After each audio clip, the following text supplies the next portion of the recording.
Good morning, everyone.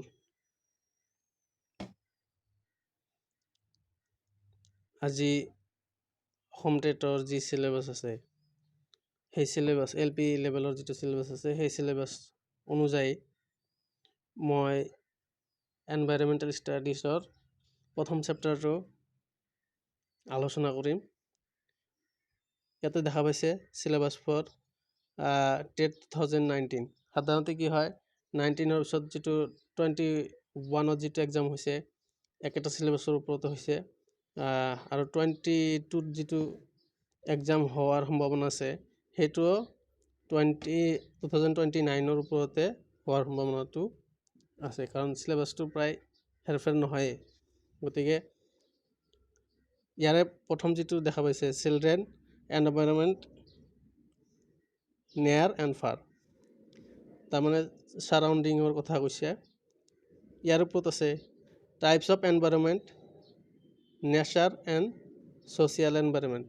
তাৰে ভাগত যিটো পৰে natural environment, biotic and abiotic component, plant and animal surrounding, তাৰপিছত আছে ইক'চিষ্টেম, পণ্ড ইক'চিষ্টেম, গ্ৰাছ লেণ্ড ইক'চিষ্টেম, এই বিষয়বস্তু। গতিকে আজি আলোচনা কৰিম নেচাৰেল এনভাইৰনমেণ্টৰ ভিতৰত plant and animal in surrounding. আমাৰ চাৰিওফালে কি ধৰণৰ প্লেণ্ট আৰু এনিমেল পাওঁ সেই সম্বন্ধে কিছু আলোচনা কৰিম। তো বলক আমি ভিডিঅ'টো আৰম্ভ কৰোঁ। প্ৰথমতে চাওঁ চেপ্টাৰ 1 LP টেটৰ plant and animal in surrounding.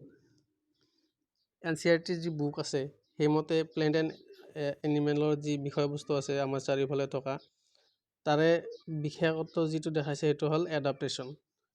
এডাপ্টেশ্যনৰ কথা আলোচনা কৰা হৈছে। এডাপ্টেশ্যন মানে কি? অভিযোজন। অসমীয়াত আমি অভিযোজন বুলি কওঁ। The presence of specific features or criteria habit which enable to organism to live naturally in a place is called adaptation. তাৰমানে অভিযোজন হ'ল এনেকুৱা এটা প্ৰক্ৰিয়া যে এটি অৰ্গেনিজিম বা জীৱই এটি পৰিৱেশত যেনেধৰণে নিজকে খাপ খুৱাই লয় তাকে কি বুলি কোৱা হয়? এডাপ্টেশ্যন বুলি কোৱা হয়। এতিয়া হওক হেবিটেট। হেবিটেটৰ ধাৰণা। হেবিটেট মানে হ'ল বাসস্থান। The place where organism live is called habitat. গতিকে হেবিটেটটো আমি গম পালোঁ। তাৰপিছত আহিল টেৰেষ্ট্ৰিয়েল হেবিটেট। টেৰেষ্ট্ৰিয়েল হেবিটেট মানে the plant and animal that live on land are said to be terrestrial habitat. যিবিলাক উদ্ভিদ প্ৰাণীয়ে স্থলজত বসবাস কৰে সেইসমূহক কি বুলি কোৱা হয়? টেৰেষ্ট্ৰিয়েল হেবিটেট বুলি কোৱা হয়। তাৰপিছত আহিল একুৱাটিক হেবিটেট, মানে জলজৰ যিটো বাসস্থান। The habitat of plant and animal that live in water are called aquatic habitat. যিবিলাক উদ্ভিদে বা প্ৰাণীয়ে পানীত বসবাস কৰে সেইবিলাকক কি বুলি কোৱা হয়? একুৱাটিক বুলি কোৱা হয়। এই টাৰ্মছবিলাক আমাৰ পিছলৈকে লাগিব, যেতিয়া আমি ইক'চিষ্টেমৰ কথা পঢ়িম, তাৰপিছত ধৰক ট্ৰপিক লেভেলৰ কথা পঢ়িম, সেই বিষয়বস্তুখিনি আহি যাব, এই টাৰ্মছবিলাকো আহি যাব। গতিকে এইখিনি জানি ৰখাটো অতিকে দৰকাৰী। তাৰপিছত আহিল বায়'টিক কম্পনেণ্ট। বায়'টিক কম্পনেণ্টৰ ডিফিনেশ্যনটো হ'ল এনেকুৱা যে the organism both plant and animal living in habitat are its biotic component. জৈৱ উপাদানসমূহ, পৰিৱেশৰ যি জৈৱ উপাদান আছে, কি আছে? উদ্ভিদ আৰু প্ৰাণী, যিবিলাক অৰ্গেনিজিম আছে, জীৱিত বস্তু আছে, সেইবিলাকে হ'ল বায়'টিক কম্পনেণ্ট। তাৰপিছত আহক এই বায়'টিক কম্পনেণ্টলৈকে। এই বায়'টিক কম্পনেণ্ট অজৈৱ উপাদান। পৰিৱেশত দুই ধৰণৰ উপাদান থাকে, এটা হ'ল জৈৱ আৰু এটা অজৈৱ। The non living things such as rock, soil, air, water in the habitat constitute its abiotic component. এটি পৰিৱেশত অজীৱজীৱীসমূহ বস্তু আছে যেনেকুৱা শিল, বালি, মাটি, পানী, তাৰপিছত ধৰক আন কিছুমান উপাদান আছে যেনেকুৱা পোহৰ, তাৰপিছত উষ্ণতা, এই সকলোবিলাক কিহত পৰে? এবায়টিক কম্পনেণ্টৰ ভিতৰত পৰে। এতিয়া হওক different types of plant on the basis of physical characters. আমি এডাপ্টেশ্যনৰ কথা গম পালোঁ। সেই এডাপ্টেশ্যনৰ ভিতৰত এইটো পৰিব যে প্ৰাণী বা উদ্ভিদে কিছুমান বাসস্থান অনুযায়ী, পৰিৱেশ অনুযায়ী সিহঁতৰ নিজৰ গঠন, চৰিত্ৰ ইত্যাদি খাপ খুৱাই লয়। সেই অনুপাতে আমাৰ প্লেণ্টসমূহক কেইবাটাও ভাগত ভাগ কৰা হৈছে। এটা হ'ল হাৰ্বছ।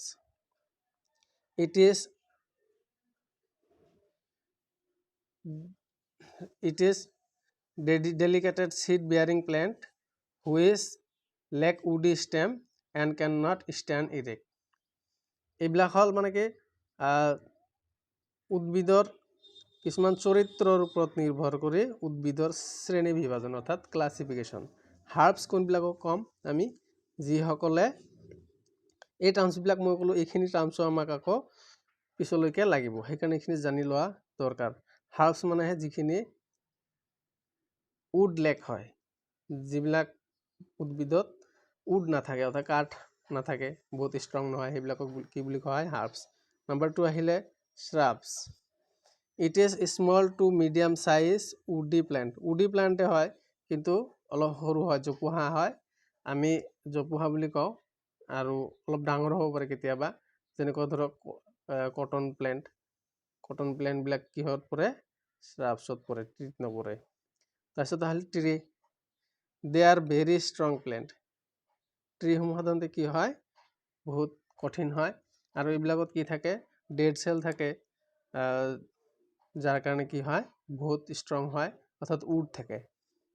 তাৰপিছত আহিল ক্লাইম্বাৰ্ছ। ক্লাইম্বাৰ্ছসমূহ কোনবিলাক? যেনেকুৱা আমি আগত জুৰাছিক পাৰ্ক বা তেনেকুৱা ধৰণৰ কিছুমান জংগল লাভ ইত্যাদি কিছুমান চিনেমাত দেখিছিলোঁ। এই যিটো হিৰ' আছে, হিৰ'জনে কি কৰে?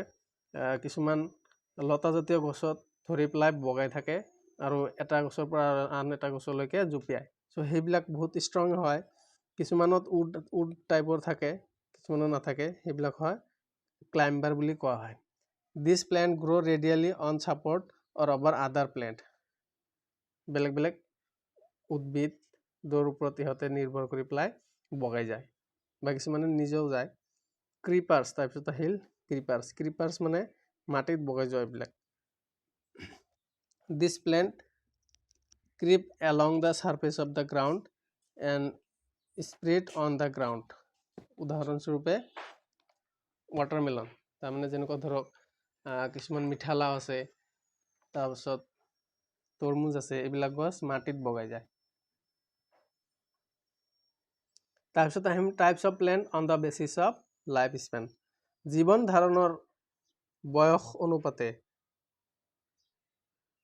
উদ্ভিদসমূহক 3টা ভাগত ভগোৱা হৈছে। এটা হ'ল এনুৱেল।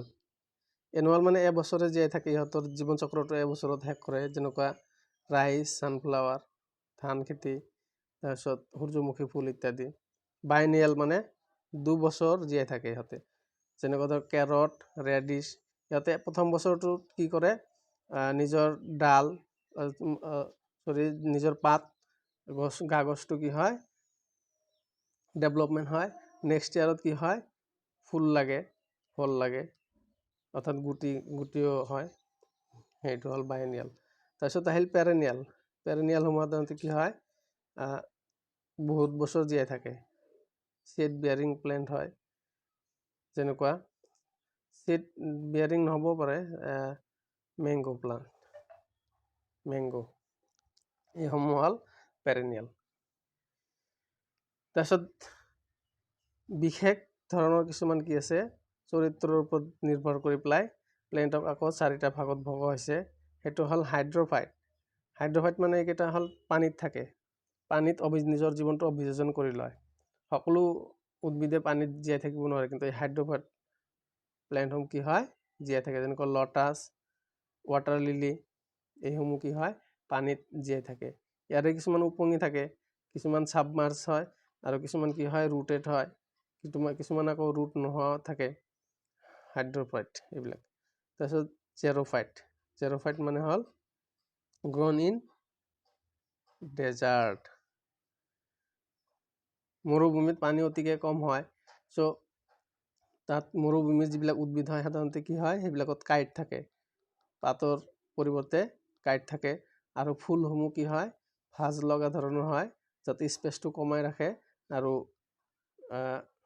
ৱাটাৰ যিটো ভেপৰেশ্যন হৈ গুচি যায় সেইটো কমকৈ হয়। তো এনেকৈ আৰু ৰুটবিলাক বহুত ডিপলৈ যায়, তললৈকে যায়। এইসমূহ কি বুলি কোৱা হয় জেৰ'ফাইট, মৰুভূমিত গজে। তাৰপিছত আহিল মেছ'ফাইট, সাধাৰণ যিবিলাক প্লেণ্ট।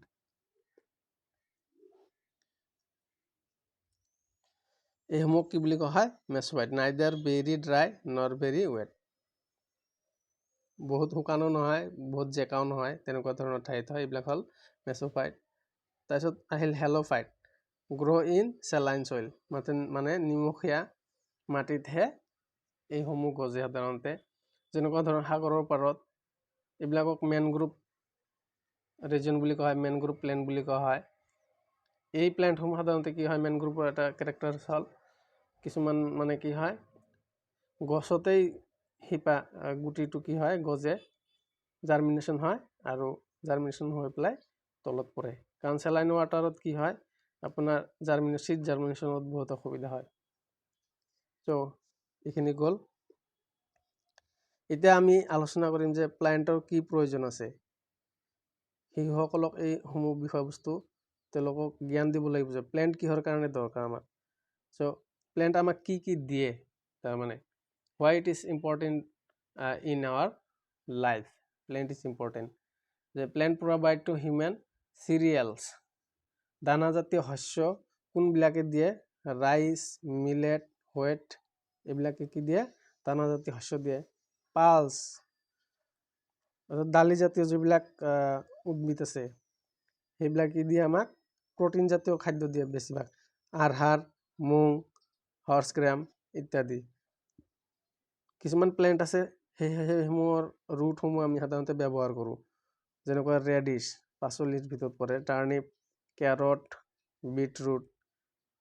এই ৰুটসমূহ আকৌ কিছুমান হ'ল লিভছ, এই ৰুটসমূহ আকৌ কিছুমান ধৰক এডাপ্টেশ্যন কৰা ৰুটসমূহ এডাপ্টেশ্যনহে কৰি লৈছে, ডাঙৰ হৈছে আৰু ফুড ষ্ট'ৰ কৰে সেইসমূহত। তাৰপিছত আহিল ষ্টেম। কি কি ষ্টেম, জিঞ্জাৰটো দেখাত ৰুট যেন লাগিলেও এইটো কি হয় ষ্টেম হয়। গাৰ্লিকটো ষ্টেম হয়, ষ্টেমৰ পৰিৱৰ্তন হয় মানে এডাপ্টেশ্যন হয়। পটেটো ষ্টেমৰ ভিতৰত পৰে, অনিয়ন ষ্টেমৰ ভিতৰত পৰে। চ' ইয়াৰ পৰা কুৱেশ্যন আহি থাকে। আমি গাৰ্লিক বা জিঞ্জাৰৰ কোনটো পাৰ্ট ইউজ কৰোঁ, ৰুট নে ষ্টেম? আমি ষ্টেমটোহে ব্যৱহাৰ কৰোঁ। ষ্টেমটো যিহেতু কনভাৰ্ট হৈ পেলাই ৰুটৰ নিচিনা হৈছে। চ' এইখিনি কথা আমি জানিব লাগিব। নেক্সট আহিব ভিউ স্পেচিয়েল প্লেণ্ট এণ্ড দিয়াৰ ইউনিক ফিচাৰ্ছ। তাৰমানে কিছুমান বিশেষ ধৰণৰ প্লেণ্ট আৰু সিহঁতৰ বিশেষ চৰিত্ৰ। কিছুমান প্লেণ্ট আছে ইহঁতৰ চৰিত্ৰটো কমপ্লিট আনতকৈ বেলেগ, যেনেকুৱা নিপেন্থিছ মানে কলচী উদ্ভিদ আমি যাক কওঁ। ইয়াৰ পাতটো দেখিবলৈ কলহৰ দৰে আৰু এটি ঢাকনিৰ নিচিনাও থাকে। ই সাধাৰণতে প্ৰটিন চিন্থেচিছ কৰিব নোৱাৰে বডিত, সেইকাৰণে এই উদ্ভিদটো কি কৰে পোক পতংগহে খায়। আৰু ইয়াৰ মুখত কি থাকে, শুং থাকে, গাত যি কলহৰ নিচিনা অংশ আছে তাৰ পৰা আপোনাৰ ধুনীয়া এটা চেণ্ট ওলায়। সেই চেণ্টৰ প্ৰতি আকৰ্ষণ হৈ পেলাই কিছুমান আপোনাৰ ইনচেক্টে ভিতৰত তাতে বহাৰ লগে লগে আপোনাৰ ঢাকনিটো কি হয় মুখত, ঢাকনিৰ যিটো মুখ আছে সেইটো বন্ধ হৈ যায়। মই আঁকি দেখাবলৈ চেষ্টা কৰি আছোঁ। যেনেকুৱা ধৰক কলহটো যেনেকুৱা থাকে ইয়াত ঠিক আঁকাটো ইমান সম্ভৱ নহয়। ইয়াত বহিলে পতংগটো ঢাকনিটো কি থাকে, ওপৰত থাকি তললৈ নামি আহে। চ' এইটো আমাৰ ক'ত পোৱা যায় সাধাৰণতে? ইণ্ডিয়াত এটা জেগাতে পোৱা যায়, সেইটো হ'ল মেঘালয়া। এইটো কেইবাবাৰো চিটেটত সুধিছে ইতিমধ্যে। তাৰপিছত অষ্ট্ৰেলিয়াতো পোৱা যায় আৰু ইণ্ডোনেছিয়াতো পোৱা যায়। নেক্সট আহিল, আমি যিসমূহ প্লেণ্ট ইউজ কৰি আছোঁ ফ্ৰুট হিচাপে, ধৰক ভেজিটেবল হিচাপে, এইসমূহ কোনটো দেশৰ পৰা, কোনটো কণ্টিনেণ্টৰ পৰা আহিছে, সেই সম্বন্ধে আমাৰ কিছুমান জ্ঞান থকা অতিকে দৰকাৰ। সাউথ আফ্ৰিকাৰ পৰা কি আহিছে? টমেটো, পটেটো, গ্ৰীণ চিল্লি। তাৰপিছত ইউৰোপৰ পৰা কোনটো আহিলে? Cabbage, orange, peach. আফ্ৰিকাৰ পৰা কি কি আহিছে? ভিন্দি, কফি বিন। তাৰপিছত এইখিনি হ'ল। এতিয়া আমি আলোচনা কৰিম খেজাৰী ট্ৰিৰ বিষয়ে। খেজাৰী ট্ৰি এটা স্পেচিয়েল প্লেণ্ট হয়। এইটো ক'ত পায়? It is found in desert area. It does not need much water to grow'. এইটো মৰুভূমিত পোৱা যায় সাধাৰণতে, আৰু বেছি পানীৰ প্ৰয়োজন নাই গজিবলৈ। প্লেণ্টৰ যি ৰুট আছে বহুত তললৈ সোমাই যায় যেতিয়ালৈকে আপোনাৰ পানীটো ঢুকি নাপায়। মেডিচিনেল ভেলু আছে, গোটেই প্লেণ্টটোৱে মেডিচিনেল ভেলু আছে। Bark is use as medicine.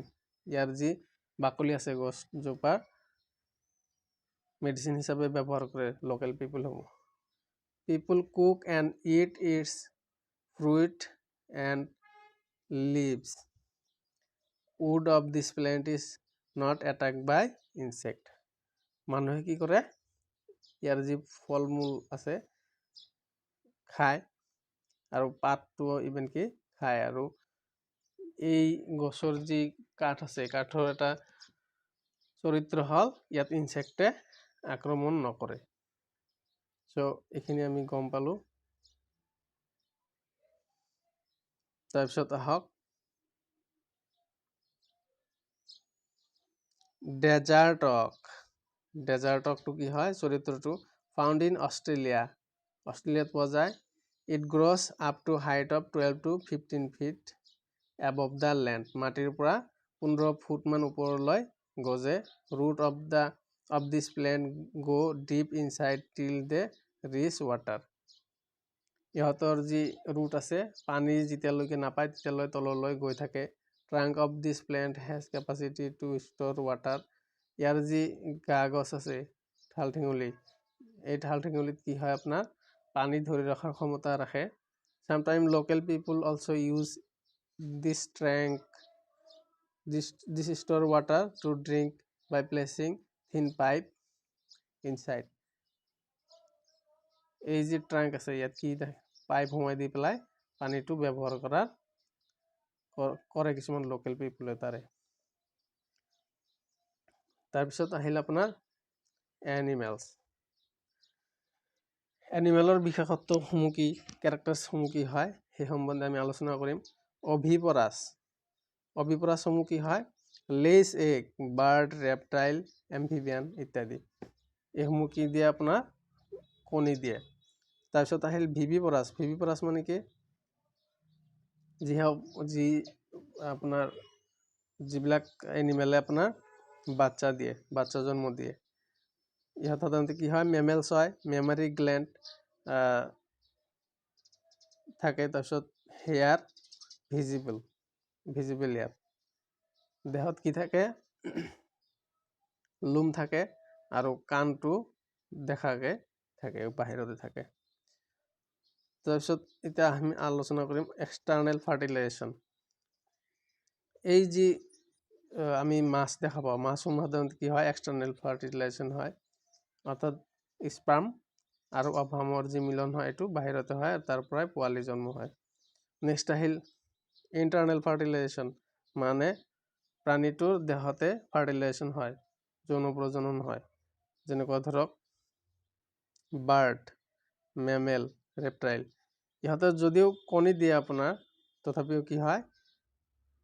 স্পাৰ্মটো আপোনাৰ ভিতৰতহে দিয়ে, মেল যিটো এনিমেল আছে।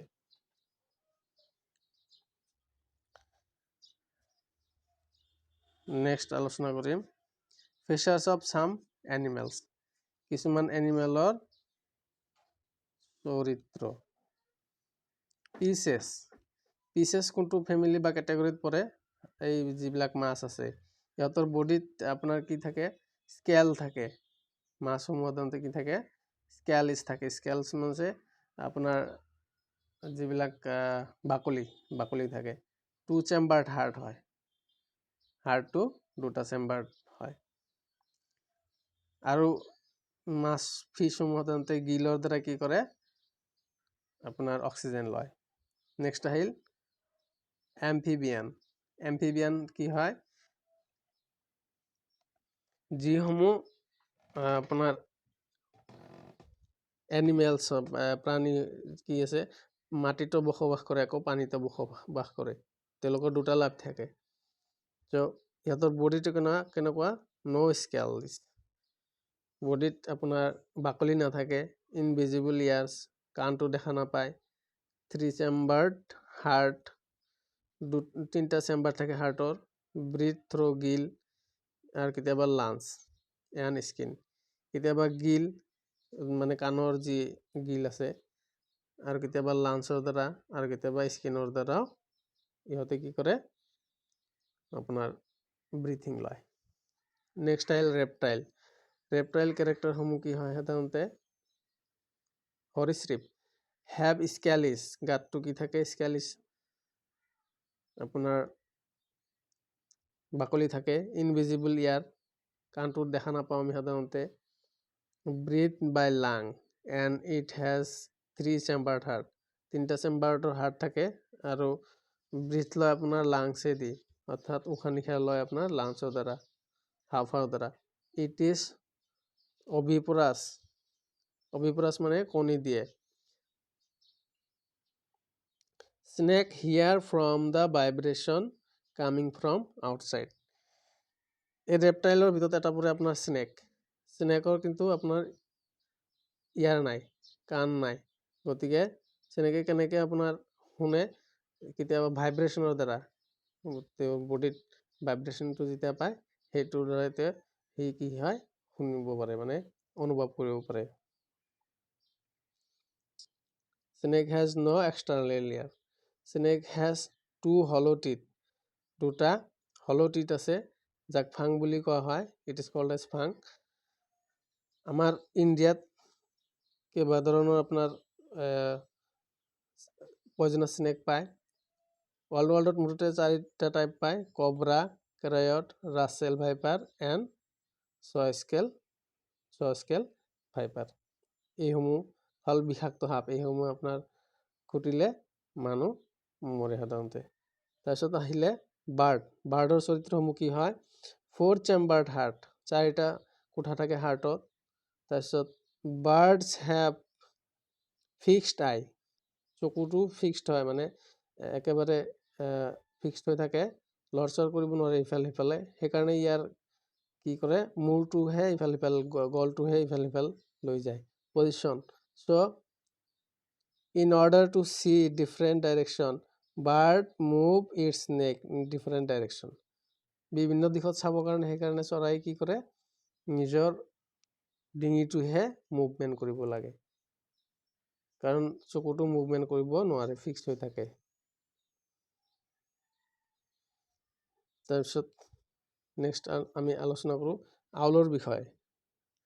আউল মিন্স আমি যি ফেঁচা দেখা পাওঁ, ফেঁচাটোৰ এটা চৰিত্ৰ হ'ল ই গোটেই ডিঙিটো আপোনাৰ 360 ডিগ্ৰীলৈকে, অৰ্থাৎ গোটেই ডিঙিটো ইফালৰ পৰা সিফাললৈ আপোনাৰ ঘূৰাব পাৰে। Maximum capacity to rotate its neck. তাৰপিছত আহিল কিছুমান বাৰ্ডৰ নেষ্টৰ কথা, সিহঁতৰ চৰিত্ৰৰ কথা আলোচনা কৰিম। Babul. Babul uses bushes with dried grass and heads. তাৰপিছত আহিল ৰবিন। ৰবিনে কি কৰে? সফ্ট টুইং, ৰুট, উল, হেয়াৰ, কটন উল, গ্ৰাছ। সাধাৰণতে চফ্ট হয়, সেইকাৰণে তাৰ যি নেষ্ট আছে, নেষ্টটো চফ্ট হয়, সেইকাৰণে চব ধৰণৰ বস্তু ইউজ কৰে, কোমল বস্তু ইউজ কৰে। ক্ৰ, কাউৰীটো গছৰ ওপৰত, বহুত ওপৰত বাঁহ সাজে, কি দি? Wire, wood, grass and twig in high up the tree. এতিয়া টাইগাৰৰ এটা চৰিত্ৰ কেইটামান চৰিত্ৰ আলোচনা কৰিম। টাইগাৰৰ যিটো আইচাইট অৰ্থাৎ চকুৰ যিটো দৃষ্টি ক্ষমতা ৰাতি মানুহতকৈ সাধাৰণতে কি হয় 6 গুণ বেছি থাকে, better than men at night. It can move its ear in different direction. ইয়াৰ কাণটো বেলেগ বেলেগ দিশত ঘূৰাব পাৰে চাউণ্ডটো কেটচ কৰিবৰ কাৰণে। To catch even the slightest of sound, একদম সৰু চাউণ্ড এটা, পাত সৰি পৰা চাউণ্ড এটাও ই শুনিবলৈ পায়। আৰু ইয়াৰ আৰু এটা চৰিত্ৰ হ'ল তাৰ নিজৰ এটা বিশেষ কি থাকে এৰিয়া থাকে, আৰু এৰিয়াৰ ভিতৰত বেলেগ কোনোবা আহিলেও সি গম পায়। এলিফেণ্ট আলোচনা কৰিম। Elephant it 100 kg leafy material per day. অৰ্থাৎ হাতী এটাই প্ৰতিদিন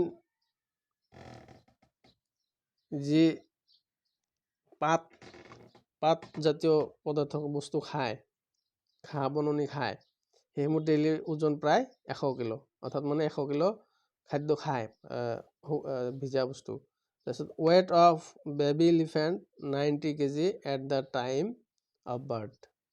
যেতিয়া ই বাচ্চা জন্ম দিয়ে, বাচ্চা এটাৰ ওজন কিমান হয় 90 কেজি আশে-পাশে। In heart of elephant oldest female is the leader. এটা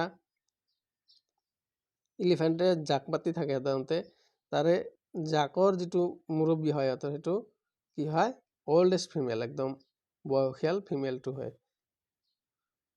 তাৰপিছত হাৰ্টত সাধাৰণতে কি থাকে, heart may consist of 10 to 12 female and young ones. 10 পৰা 12টা মান থাকে হাতীৰ চাকত থাকে, তাৰে ভিতৰত কেইটামান পোৱালিও থাকে আৰু ফিমেলো থাকে, কিন্তু মেল নাথাকে। নেক্সট আলোচনা কৰিম আমি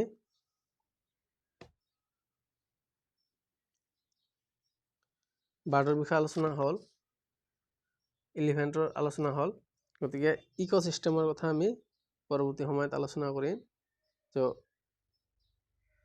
আজিলৈকে ইমানেই সমাপ্ত কৰিলোঁ। ধাৰণা যিখিনি পালোঁ আকৌ এবাৰ মই ৰিপিট কৰিছোঁ যে আমি কি কি শিকিলোঁ। সাধাৰণতে প্লেণ্ট এডাপ্টেশ্যন, এডাপ্টেশ্যন মানে অভিযোজন। প্লেণ্ট বা এনিমেল কোনোবা এটা পৰিৱেশৰ লগত খাপ খুৱাই লয়, ইয়াক কোৱা হয় এডাপ্টেশ্যন। তাৰপিছত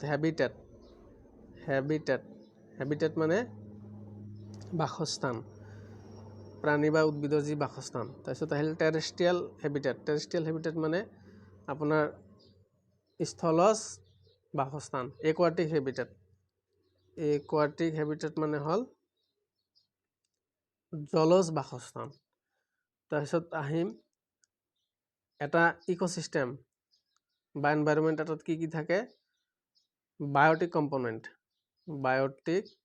জৈৱ উপাদান, আৰু এবায়'টিক কম্পনেণ্ট, অৰ্থাৎ অজৈব কম্পনেণ্ট কেইবাটাও থাকে।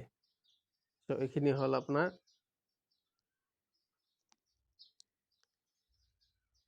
পৰিৱেশৰ কথা। তাৰপিছত আহিল different types of plant on the basis of physical characters. দৈহিক চৰিত্ৰৰ ওপৰত ভিত্তি কৰি আমি প্লেণ্টসমূহ কি কি আলোচনা কৰিলোঁ। হাৰ্ব, নম্বৰ 2 শ্ৰাবছ, নম্বৰ 3 ট্ৰিজ, আৰু নম্বৰ 4 ক্লাইম্বাৰ, আৰু নম্বৰ 5 ক্ৰিপাৰ। নেক্সট আমি আলোচনা কৰিছিলোঁ আপোনাৰ types of plant on the basis of life Spain. জীৱন ধাৰণৰ ওপৰত নিৰ্ভৰ কৰি উদ্ভিদসমূহ কেইটা ভাগত ভাগ কৰিব পাৰি, 3টা। তাৰে এটা হ'ল এনুৱেল, তাৰমানে এবছৰত জীৱন সম্পন্ন কৰে। নম্বৰ 2 বাইএনিয়েল, 2টা বছৰত সম্পন্ন কৰে। 3 নম্বৰ আছিলে পেৰেনিয়েল, কেইবাটাও বছৰত ই সম্পন্ন কৰে। তাৰপিছত আলোচনা কৰিছিলোঁ স্পেচিয়েল টাইপ অফ প্লেণ্ট। এটা আছিলে হাইড্ৰফাইট, তাৰমানে পানীত বসবাস কৰে। মেছ'ফাইটসমূহ সাধাৰণতে বেছি পানীতো নহয়, বেছি জেকাও নহয়, বহুত শুকানো নহয়, তেনেকুৱা জেগাত বসবাস কৰে। তাৰপিছত আছিলে জেৰ'ফাইট, জেৰ'ফাইটসমূহ সাধাৰণতে কি হয় মৰুভূমিত বসবাস কৰে। আৰু নম্বৰ 5 আছিলে হেল'ফাইট। হেল'ফাইটবিলাক সাধাৰণতে কি হয় যিবিলাক চল্টি এৰিয়া হয়, মেনগ্ৰোভ এৰিয়াত সাধাৰণতে কি থাকে সাগৰৰ পাৰত জন্ম হয় এই উদ্ভিদসমূহ সাধাৰণতে আমি দেখা পাওঁ। তাৰপিছত আলোচনা কৰিছিলোঁ আপোনাৰ প্লেণ্ট প্ৰভাইডছ টু হিউমেন। প্লেণ্টে মানুহৰ জীৱনলৈ কি কি দিয়ে আমাক? শস্যজাতীয় খাদ্য দিয়ে, দালিজাতীয় খাদ্য দিয়ে, তাৰপিছত আপোনাৰ ৰুট অৰ্থাৎ শিপাজাতীয় কিছুমান বস্তু আমি ইউজ কৰোঁ, আৰু গা গছ 4 নম্বৰ গা গছ ইউজ কৰোঁ আমি ষ্টেম, আৰু ফ্ৰুট আমি কি ইউজ কৰোঁ? Apple, mango, brinjal. তাৰপিছত নাট আমি কি ইউজ কৰোঁ? যেনেকুৱা ধৰক আলমণ্ড, ৱালনাট ইত্যাদি। কিছুমান প্লেণ্টৰ চিড আমি ইউজ কৰোঁ। চিড কি ইউজ কৰোঁ? যেনেকুৱা গ্ৰেম, চিৰিয়েল এক্সেট্ৰা। তাৰপিছত আমি আলোচনা কৰিছিলোঁ few special plant and there unique features. Few special plant কি আছিলে আমাৰ? যে বিশেষ ধৰণৰ উদ্ভিদ আছিলে নেপেন্থিছ, কলচী উদ্ভিদ। আৰু আলোচনা কৰিছিলোঁ গছসমূহ, যি প্লেণ্টসমূহ আছে ক'ৰ পৰা আহিছে সেই বিষয়ে আলোচনা কৰিছিলোঁ। ডেজাৰ্ট অকৰ বিষয়ে আলোচনা কৰিছিলোঁ। আৰু আলোচনা কৰিছিলোঁ আমি এনিমেলৰ কিছুমান চৰিত্ৰ। এনিমেলৰ চৰিত্ৰৰ ভিতৰত আছিলে কি আপোনাৰ যে এক্সটাৰ্নেল ফাৰ্টিলাইজেশ্যন হয় নে ইণ্টাৰনেল ফাৰ্টিলাইজেশ্যন হয়, এই বিষয়ে আলোচনা কৰিছিলোঁ। তাৰপিছত আহিল আপোনাৰ বাৰ্ডছৰ বিষয়ে আলোচনা কৰিছিলোঁ। বাৰ্ডছৰ কি নেষ্ট, কেনেকুৱা ধৰণৰ নেষ্ট থাকে, কোনটো প্ৰাণীৰ কেনেকুৱা ধৰণৰ নেষ্ট থাকে, এই সম্বন্ধে আমি আলোচনা কৰিলোঁ। এইখিনি আজিলৈকে থাকিলে। পৰৱৰ্তী সময়ত আমি আলোচনা কৰিম ইক'চিষ্টেম। আজিলৈকে ইমানেই সামৰিলোঁ। ধন্যবাদ।